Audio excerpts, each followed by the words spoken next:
বেগম খালেদা জিয়ার অসুস্থতা স্থবিরতা ডেকে এনেছে রাজনৈতিক অঙ্গনে। আর এই কারণে যথাসময়ে নির্বাচন অনুষ্ঠান নিয়েও শঙ্কা তৈরি হয়েছে। হঠাৎ ত্রয়োদশ নির্বাচন আয়োজনের কার্যক্রম বন্ধে হাইকোর্টের রিট এই শঙ্কাকে আরও তীব্র করেছে। এই বাস্তবতায় আমাদের আজকের এখন প্রকাশ নাম দিয়েছি শঙ্কা। সঙ্গে আছি মুজাহিদ শুভা, আমার সঙ্গে আছেন অধ্যাপক ডক্টর মাহবুবুল্লাহ, অর্থনীতিবিদ ও রাজনৈতিক বিশ্লেষক। সঙ্গে আরও আছেন ABM মোশাররফ হোসেন, প্রশিক্ষণ বিষয়ক সম্পাদক বিএনপি। আরও আছেন অধ্যাপক ডক্টর আব্দুল লতিফ মাসুম, রাজনৈতিক বিশ্লেষক। আপনাদের তিনজনকে স্বাগত জানাচ্ছি আমাদের অনুষ্ঠানে। আমি ডক্টর মাহবুবুল্লাহ আপনার কাছে জানতে চাই যে হঠাৎ করে আজকে রিট হওয়া, নির্বাচনী কার্যক্রম বন্ধে এবং সবকিছু মিলে রিটে কি দাবি করা হয়েছে? নির্বাচনের আয়োজনের পরবর্তী সমস্ত কার্যক্রম স্থগিত চেয়ে বাংলাদেশ কংগ্রেসের পক্ষে দলটির মহাসচিব একটি রিট করেছেন। এটি ছাড়াও অনেক রকম কথাবার্তা আসলে শোনা যাচ্ছে আর কি। এবং আজকে নাহিদ ইসলাম বলেছেন যে তফসিলটা এই স্থবিরতা কাটাতে এখনই দিয়ে দিতে। তো এই সব কিছু মিলে আপনি কি কোনো অনিশ্চয়তা দেখেন কিনা? না, নিঃসন্দেহে জনমনে একটা অনিশ্চয়তা আছে, এবং আমি এই পরিস্থিতিটাকে যেভাবে বলি সেটা হচ্ছে যে ঝড় আসার আগে আমরা যেটা লক্ষ্য করি, বায়ু প্রবাহ বন্ধ হয়ে যায়, গাছের পাতাগুলো নড়ে না এবং একটা গুমোট ভাব হয় এবং মনে হয় সারা পৃথিবীটা, জগৎটা স্তব্ধ হয়ে গেছে। বেগম খালেদা জিয়া এবার, তিনি অনেক দিন থেকে অসুস্থ, কিন্তু এবারকার অসুস্থতা অতীতের অসুস্থতার চাইতে অনেক গুরুতর অসুস্থতা, এবং তার অসুস্থতা নিয়ে নানান রকম কথাবার্তা আছে এবং নানান রকম গুজবও বাজারে আছে। তিনি ছিলেন বা তিনি আছেন আমাদের জাতির একজন অভিভাবক, এবং জাতি আশা করেছিল যে তিনি আরও অনেক দিন বাঁচবেন এবং অভিভাবক হিসেবে তিনি তার ভূমিকা পালন করবেন। আমি একটি দৃষ্টান্ত দিতে পারি, সেটা হচ্ছে বাংলাদেশ জাতীয়তাবাদী দলের পক্ষ থেকে এই বর্তমান অন্তর্বর্তীকালীন সরকারের সমালোচনা, প্রফেসর ইউনূসের সমালোচনা খুব তীব্রভাবে করা হচ্ছিল। যখন দলের স্থায়ী কমিটির লোকেরা তার বাসায় গিয়ে তার সঙ্গে দেখা করলো, বেশ কয়েক মাস আগের কথা, তখন তিনি বললেন যে এই সরকারের সঙ্গে বিরোধে লিপ্ত হয়ে আমাদের লাভ কি? জি, শুধু এই একটি লাইন, একটি বাক্য বলার পর দেখা গেল যে বিএনপির পক্ষ থেকে এই সরকারের সঙ্গে যে এক ধরনের বৈরী সম্পর্ক, দূরত্ব তৈরি হচ্ছিল, সেই জিনিসটা কেটে গেছে, সেই মেঘটা কেটে গেছে। জি। তো যাই হোক, এই রকম জাতির সংকট মুহূর্তে বা বিশেষ বিশেষ মুহূর্তে তিনি কিন্তু পথ নির্দেশনা দিতে পারতেন, এবং জাতি এটাই আশা করে যে তিনি আরো বেঁচে থেকে আমাদেরকে সেই পথ নির্দেশনা দেবেন। এটার সাথে নির্বাচন অনুষ্ঠানের বিলম্ব কোনো সম্পর্ক? জি। তো এখন যেটা দাঁড়িয়েছে, তার অসুস্থতার পর মনে হচ্ছে সব কিছু স্তব্ধ হয়ে গেছে। বিশেষ করে স্বাভাবিক রাজনৈতিক কর্মকাণ্ড অনেকটা স্তব্ধ হয়ে গেছে। নির্বাচনী প্রচার প্রচারণা আগের তুলনায় অনেকটাই কমে গেছে বা শিথিল হয়ে এসছে। তো এ থেকে মনে হয় যে আমাদের রাজনীতির উপরও তার অসুস্থতা একটা বিরাট প্রভাব বিস্তার করেছে। তারপরে আপনি যেটা বললেন যে বাংলাদেশ কংগ্রেসের পক্ষ থেকে হাইকোর্টে একটা রিট করা হয়েছে, যেই রিটের মর্মবাণী হলো কেন নির্বাচন স্থগিত করা হবে না। এবং এমনিতেই জনমনে একটা প্রশ্ন বারবার এসছে, যখন যেখানে যার সঙ্গে দেখা হয় তারা আমাকে জিজ্ঞাসা করেন নির্বাচন হবে তো? এই যে হবে তো, এই প্রশ্ন যেটা মানুষের মধ্যে আছে, সেটা তো খুব স্বাভাবিক প্রশ্ন না। কেন এই অনাস্থা, কেন এই অবিশ্বাস, কেন এই সন্দেহ? এটা একটা বড় প্রশ্ন। এবং রাজনীতিতে যখন অবিশ্বাস এবং সন্দেহ দানা বাঁধে, তখন কিন্তু খুব বিপজ্জনক একটা অবস্থা তৈরি হয়। তো আমি এটা বলতে চাই না যে নির্বাচন হবে না।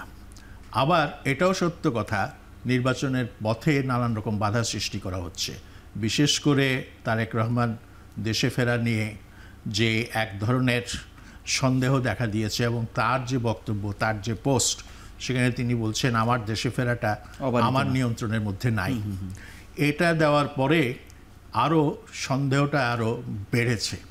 সুতরাং আমরা একটা অনিশ্চিত অবস্থার মধ্যে পড়ে গিয়েছি।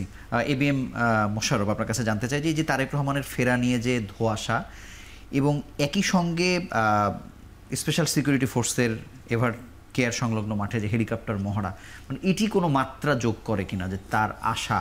আবার এটি বলা হচ্ছে যে তার আশা তার ব্যক্তিগত ব্যাপার, এটি দলীয় ব্যাপার না কেন এই নির্বাচনের সময়? এটা কেন শুধু একান্ত তার ব্যক্তিগত এবং পরিবারের ব্যাপার হবে? খুব সংক্ষেপে যদি একটু। আপনি যে কথাটি বলেছেন, আমরা তারেক রহমান কিন্তু যে কথাটি আমাদের শ্রদ্ধেয় মাহবুবুল্লাহ স্যার বলেছে যে উনি কিন্তু স্পষ্ট তার বিবৃতিতে বলেছে তার বাধা, তার আশাটা তার একক সিদ্ধান্ত না, এখানে নানা বহুমাত্রিকতা। সেখানে সরকার কিন্তু বারবার পরিষ্কার করেছে যে আমাদের দিক থেকে না, সরকার যদি পরিষ্কার করে থাকে, আপনি দেখবেন তারেক রহমান বাংলাদেশের নাগরিক, উনি চিকিৎসার জন্য লন্ডন গিয়েছেন এবং ওনার পাসপোর্ট নাই, এটা উনি বারবার বলছে। তাই সরকার তাকে পাসপোর্ট না দিয়ে কেন ট্রাভেল পাস দিতে চাচ্ছে, এটাও কিন্তু একটি মানুষের কাছে একটা প্রশ্ন। আচ্ছা, কারণ উনি যে দেশের নাগরিক, উনি ট্রাভেল পাসে কেন বাংলাদেশে? সেটা কি ক্ষিপ্র গতির কারণে বলছে কিনা? না, এটা আমার মনে হয় এখানে গভর্নমেন্টে আপনি লক্ষ্য করবেন যে তাকে কখনো কিন্তু পাসপোর্ট দেবে এটা বলছে না। আচ্ছা, গভর্নমেন্টের পররাষ্ট্র উপদেষ্টারও যদি আপনার বক্তব্য শোনেন, সেখানে বারবার বলা হচ্ছে যে ট্রাভেল পাসের আবার বলছেন যে তিনি যোগাযোগ করেননি, সেটাও বলা হচ্ছে বারবার। সরি, তিনি যোগাযোগ করেননি বা তিনি না, এখন ট্রাভেল পাস নিয়ে তো তারেক রহমান বাংলাদেশে আসবে না, তাকে অবশ্যই এই দেশের নাগরিক হিসাবে উনি পাসপোর্টে বাংলাদেশ এখানে। সেই জিনিসটা তো তারেক রহমান পরিষ্কারও করতে পারতেন। এখন এখানে উনি কোনো তার বিবৃতিতে আপনি লক্ষ্য করবেন যে অনেক কথা উনি বলছে যে এটা আমি প্রকাশ করার মতো অবস্থায় আমি নাই, স্পষ্টভাবে বলছেন আর কি। কিন্তু উনি ওনার মায়ের এই অসুস্থতায় উনি কিন্তু খুব বেকুল হয়ে আছে। উনি যে কোনো সময় উনি বলছে একটা সন্তান হিসাবে মায়ের পাশে থাকা, এটা যে কোনো সন্তানই কামনা করে। কিন্তু এটা কি লস হচ্ছে কিনা বিএনপির? উনি যে আসতে পারছেন না বা আসছেন না, যেভাবে আমরা বলি না কেন, মানে এই যে নির্বাচনী প্রচারণাতে কোনো দল অনেক বেশি দৌড়ঝাঁপ করছে, মানে এটাও বিএনপির লং রানে লস হচ্ছে কিনা? না, আমরা তো আসলে বিএনপি ইতিমধ্যে আমাদের, আপনি জানেন যে প্রায় 237টি আসনে প্রার্থিতা ঘোষণা করেছে এবং আমরা যারা, আমি নিজেও ধরেন প্রার্থিতা, আমাকেও মনোনয়ন দেওয়া হয়েছে, সঙ্গে আমরা তো মাঠে আছি এবং কাজ। তবে আমার বেগম খালেদা জিয়ার এই যে অসুস্থতা, এটা আমাদের সবার মাঝে একটা মানে অস্থিরতা নিয়ে এসেছে এবং আমাদের একটা আশঙ্কার মধ্যে আমরা সবাই আছি, কারণ আমাদের উনি হলো বাংলাদেশের অভিভাবক এবং সবার কাছে এত গ্রহণযোগ্য ব্যক্তি আজকে বাংলাদেশে কিন্তু নাই। সুতরাং তার এই অসুস্থতা, দল যেমন উদ্বিগ্ন, বাংলাদেশের আপনি দেখবেন প্রত্যেকটা নাগরিক যারা তার আদর্শ বিশ্বাস করুক, তাকে পছন্দ না করুক, তারাও কিন্তু বেগম খালেদা জিয়ার এই অসুস্থতা হওয়াটাই স্বাভাবিক, এই থেমে যাওয়াটা, থমকে যাওয়াটা আর কি। আপনাকে ধন্যবাদ। আমরা ছোট্ট একটি বিরতি নিয়ে ফিরছি। দর্শক, আপনারা দেখছেন এখন প্রকাশ।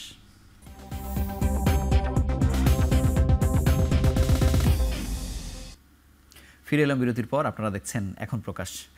ডক্টর আব্দুল লতিফ, আপনার কাছে আমি জানতে চাই যে কয়েকটি জরিপ হয়েছে এক বছরে, রিসেন্ট একটি হয়েছে, সেখানে বলা হচ্ছে যে 4% ব্যবধান বিএনপির সাথে জামাতের, যেটি আগের যে জরিপগুলো ছিল এখানে 10% বলা হচ্ছে। মানে ব্যাপারটা কি এরকম যে স্বাধীনতার পরে এই 5 আগস্টের পরে সবথেকে বেশি ইসলামপন্থীদের একটু জনসমর্থন বাড়া, অথবা এই জরিপগুলোর আসলে আদৌ ভিত্তি আছে কিনা, আপনার মতামত জানবো। আপনাদের মনে রাখতে হবে যে 2024 সালের গণ অভ্যুত্থান একটা ভিন্ন বার্তা, ভিন্ন মেসেজ নিয়ে এসছে। দীর্ঘ 17 বছরে যে ফ্যাসিজম আমাদের উপর চেপে বসেছিল, তার ওই রকম একটা কালচার আমাদেরকে চেপে বসেছিল, অর্থাৎ আমাদের উপর আরোপিত ছিল। তো সেই আরোপিতের বিপরীতে আমরা যে বয়ানের কথা বলি না, ন্যারেটিভের কথা বলি না, সেই ন্যারেটিভটা কিন্তু ওই শেখ হাসিনার বিপরীতে চলে আসলে এই যে ডানপন্থী বলেন বা ইসলামপন্থী বলেন, এরকম একটা ন্যারেটিভ চলে আসে। এইটা একটা বিষয়, এটা আপনাদেরকে বোঝার জন্য অনুরোধ করব। সেই সাথে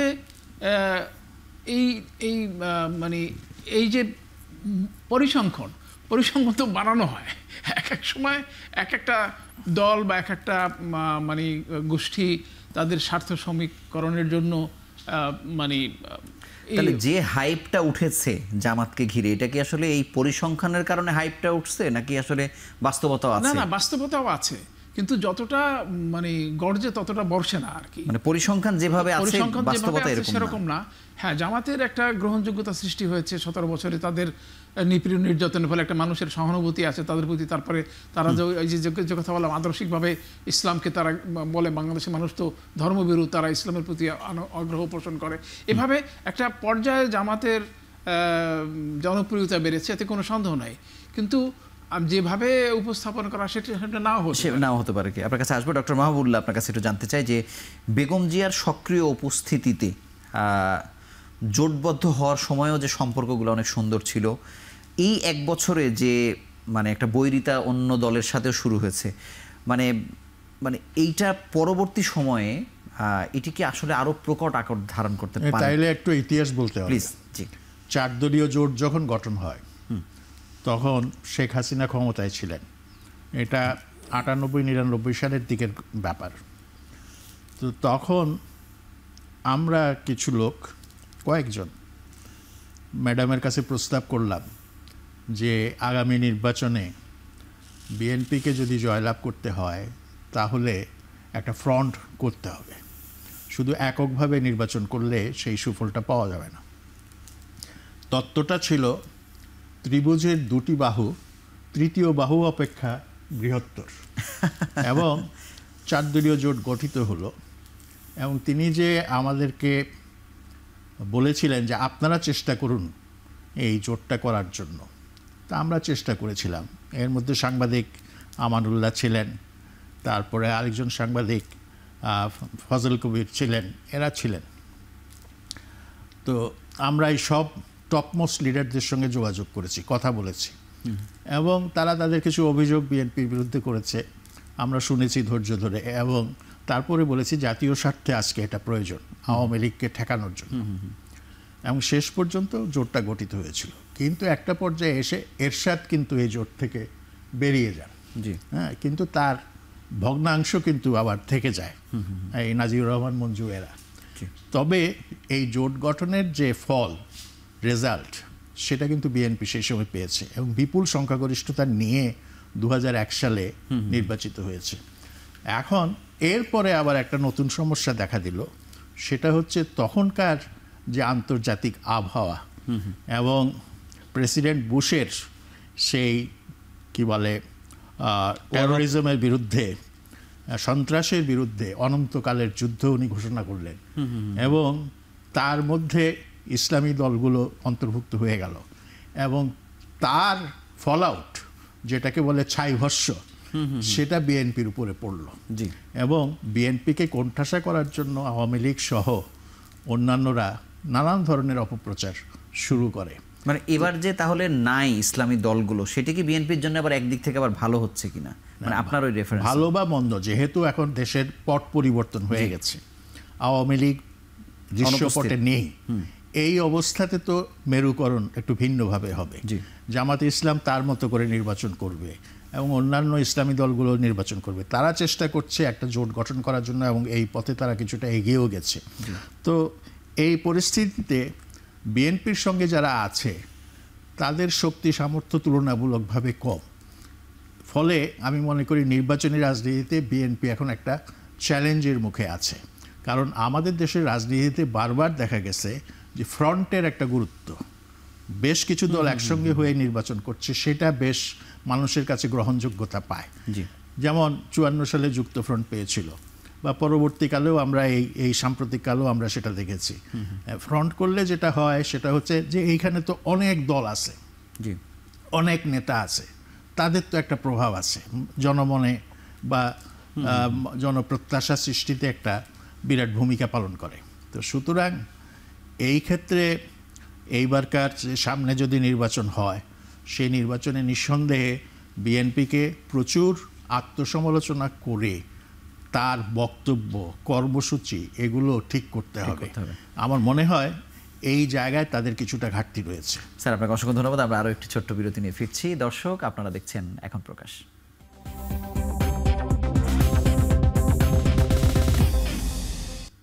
আবারও ফিরে এলাম বিরতির পর। আপনারা দেখছেন এখন প্রকাশ। এবিএম মোশাররফ, আপনার কাছে জানতে চাই যে জামাতের যে এই যে নেমে যাওয়া নির্বাচনের তফসিল ঘোষণার আগেই, আমি যদি বেগম জিয়ার অসুস্থতার পার্টটা বাদও দিই, মানে বিএনপি কি এখনও কোনো একটা জায়গায় দ্বিধা আছে যে একেবারে ফুল সুইংয়ে নামছে না, বা নামার ব্যাপারে এখন অনেক চিন্তা করছে? 300 আসনে তো এখনও মানে দেয়া হয়নি, মানে এটি ছাড়াও মানে আপনার কাছে মতামত জানতে। না, বিএনপির মধ্যে কোনো সংশয় নেই। আপনি দেখুন, আমরা কিন্তু নির্বাচনের সময় সবসময় প্রস্তুত ছিলাম। আপনি যদি ফেসিস শেখ হাসিনার আমলের কথা যদি একটু আপনি স্মরণ করেন, তখন আমরা কিন্তু বারবার বলেছিলাম যে একটি অবাধ সুস্থ নিরপেক্ষ নির্বাচনের জন্য একটা দল নিরপেক্ষ সরকার দরকার। যদি একটা দল নিরপেক্ষ সরকার বা কেয়ারটেকার আমরা যাই বলি যদি দেয়, বিএনপি কিন্তু তখনও নির্বাচনে অংশগ্রহণ করার জন্য প্রস্তুত ছিল। সুতরাং নির্বাচনের প্রস্তুতি আমাদের সবসময় আছে। আপনি দেখেন, আপনি যে কথা বললেন 237টি আসনে নমিনেশন ঘোষণা করা হয়েছে, এরপর আমাদের জোট আছে। আমরা বলেছি ভিতরে তো অনেক কোন্দল তো আছে, সেটাও তো একটা বড় রাজনৈতিক দলে কোন্দল না বলে আপনাকে এটা একটা কম্পিটিশন বলেন, প্রতিযোগিতা বলেন। কারণ আপনি দেখেন 2018 নির্বাচনে যখন আমরা নমিনেশন সাবমিট করেছিলাম, প্রতিটি আসনে 2-3 করে আমরা কেন দিয়েছিলাম আপনাকে একটু আমি স্মরণ করে দিতে চাই। যেই দিন নমিনেশন পত্র আমরা সাবমিট করেছিলাম, আমি একজন ক্যান্ডিডেট ছিলাম, ওই প্রথম দিনেই রিটার্নিং অফিসার বলছে যে এটা বিএনপির মহাসচিব ফখরুল ইসলাম আলমগীরের স্বাক্ষর না, যে চিঠিগুলি আমাদেরকে দেওয়া হয়েছিল। এই অজুহাতে 79 নমিনেশন ওই দিন বাতিল করে দিয়েছিলেন। মানে আপনারা নেমেছেন, মানে এই ব্যাপারে আপনাদের কোনো ধরনের কোনো দ্বিধা নাই? নাই, কোনো দ্বিধা নাই। বরং আমরা মনে করি আগামী নির্বাচনটা এখানে জন্য বিএনপি প্রস্তুত আছে। এবং আপনি যে কথাটা 207 বাইরে, এখন আমাদের সাথে বেশ কিছু জোট আছে, তাদের জন্য দল আছে যারা আন্দোলন সংগ্রামে আমাদের সাথে ছিল। আমরা কিন্তু বারবার আমাদের বলে, এবং আমাদের রাষ্ট্র মেরামতের যে 31 দফা সেখানেও আপনি দেখবেন আমরা বলেছি আগামী দিনে আন্দোলনরত সকল দলগুলিকে নিয়ে আমরা একটা জাতীয় ঐক্যমতের সরকার করতে চাই। সুতরাং সেখানে সেই দলগুলিকে যদি আপনি পার্লামেন্টে না আনেন তাহলে তো আপনি সেই ঐক্যমত সরকার করা যাবে না। কারণ আপনি অনলি 10% আপনি মিনিস্টার নিতে পারবেন, আপনার টেকনোক্রেট কোথায়, তাহলে বাকি আপনি কিভাবে একটি গভর্নমেন্ট করবেন? আপনাকে ধন্যবাদ ডক্টর আব্দুল লতিফ। আপনার কাছে শুধু জানতে চাই যে এনসিপির জোট নিয়ে যে আলোচনা আছে, কখনো বিএনপির দিকে যাবে, জামাতের দিকে যাবে, মানে যাদের দিকেই যাক না কেন, মানে এটি কি অনেক বড় ফ্যাক্টর হবে কিনা মানে জুলাই পরবর্তী সময়ে, আপনি কি মনে করেন? তা মোটেই না, মোটেই না। কারণ হলো যে রাজনৈতিক দলের সংজ্ঞা আমরা যা বুঝি, রাজনৈতিক দলের একেবারে মানে কুন ফাইয়া কুন, মানে আপনি বললেন হয়ে যাওয়ার হয়ে যাবে এরকম তো না। আমাদের একটা আশা ছিল যে আমরা যারা একটু সুশীল চিন্তা করি বা আমাদের যারা একটু নিরপেক্ষভাবে চিন্তা করি, যে এই ছেলেরা, আমাদের সোনার ছেলেরা আপসহীনভাবে বৈষম্য বিরোধী ছাত্র আন্দোলনের মাধ্যমে যারা বেরিয়ে এসছে, তারা একটা প্ল্যাটফর্ম ফর্ম করবে, রাজনৈতিক নয়। রাজনীতিতে এসে তো তারা তো এখন বিতর্কিত হয়েছে, এবং বিতর্কিত হওয়ার মানে ওটা হলো যে তাদের মধ্যে এত সো সাবডিভিডেড তারা এবং সো ফ্র্যাগমেন্টেড যে মানে কথা বলা, ওই সিদ্ধান্তটাও ঠিকমতো নিতে পারছে না যে কোন দিকে যাবে যাবে না। আইডিওলজিক্যাল কমিটমেন্ট, মানে তাদের আদর্শ কি, উদ্দেশ্য কি, এবং তারা বলছে সমতার কথা, মানে তারা বলছে মধ্যপন্থার কথা। সেই মধ্যপন্থাটা কি জিনিস সেটা তো তারা নির্ণয় করতে সক্ষম হয় না। কিন্তু বিশেষ করে এই সরকারের আমলে তাদের যে মানে সংশ্লিষ্টতা, ক্ষমতা সংশ্লিষ্টতা, তাদের মানে তাদের যে উপদেষ্টা হিসেবে তাদের থাকা এবং অভিযোগ আছে অনেক।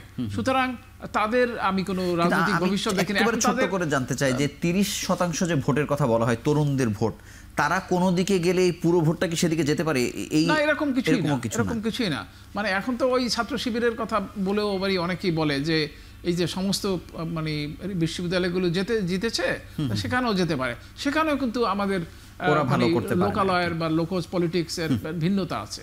স্যার, আপনাকে অসংখ্য ধন্যবাদ। আমরা শেষ বিরতি নিয়ে ফিরছি। দর্শক, আপনারা দেখছেন এখন প্রকাশ।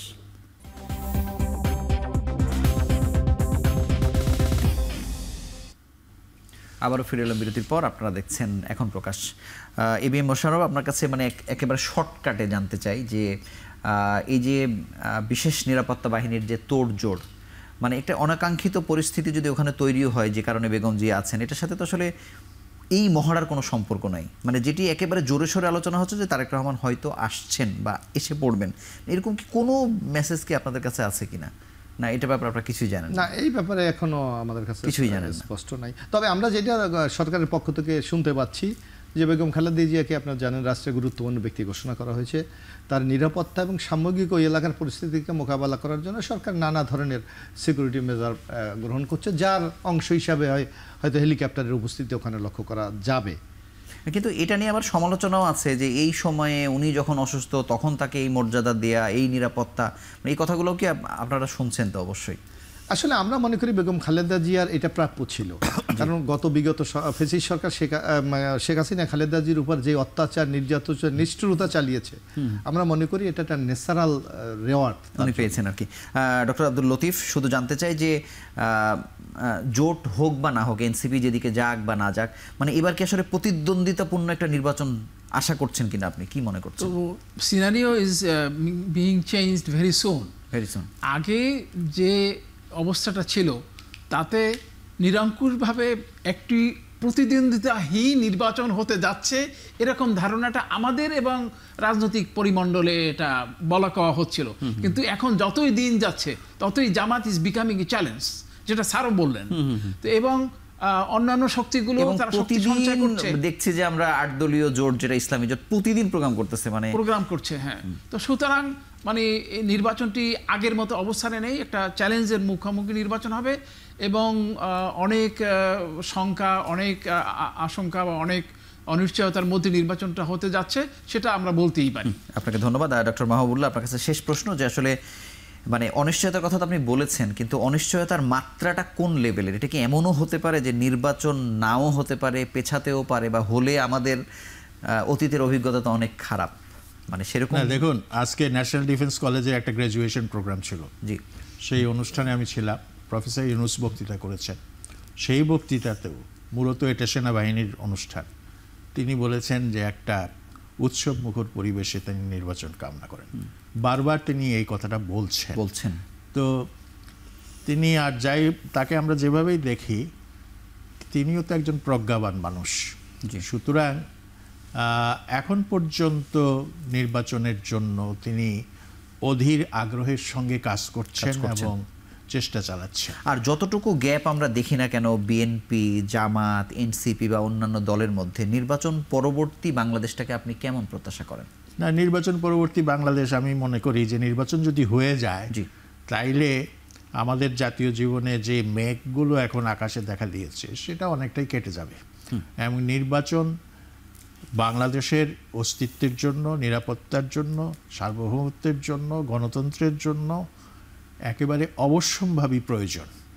এবং যে অনিশ্চয়তার বিষয়টা আজকে আলোচনা হচ্ছে, সেই অনিশ্চয়তা কাটানোর একমাত্র হাতিয়ার হচ্ছে একটা নির্বাচন, সুষ্ঠু নির্বাচন, যেই নির্বাচনে ক্রিয়াশীল যে সমস্ত রাজনৈতিক দল আছে তারা প্রতিদ্বন্দ্বিতা করবে। এবং এই যে আওয়ামী লীগের কথা যে বলা হয় যে অনেক কিছু তারা করে ফেলতে পারে, মানে এই আশঙ্কাটা কতটুকু? মানে এটা নির্বাচনকে প্রশ্নবিদ্ধ করা, বানচাল করা, ক্ষতিগ্রস্ত করা, এরকম কিছু আশঙ্কা আপনি করেন কিনা? তারা চেষ্টা করবে, কিন্তু তারা বড় কিছু অ্যাচিভ করতে পারবে না, এটাই আমার বিশ্বাস।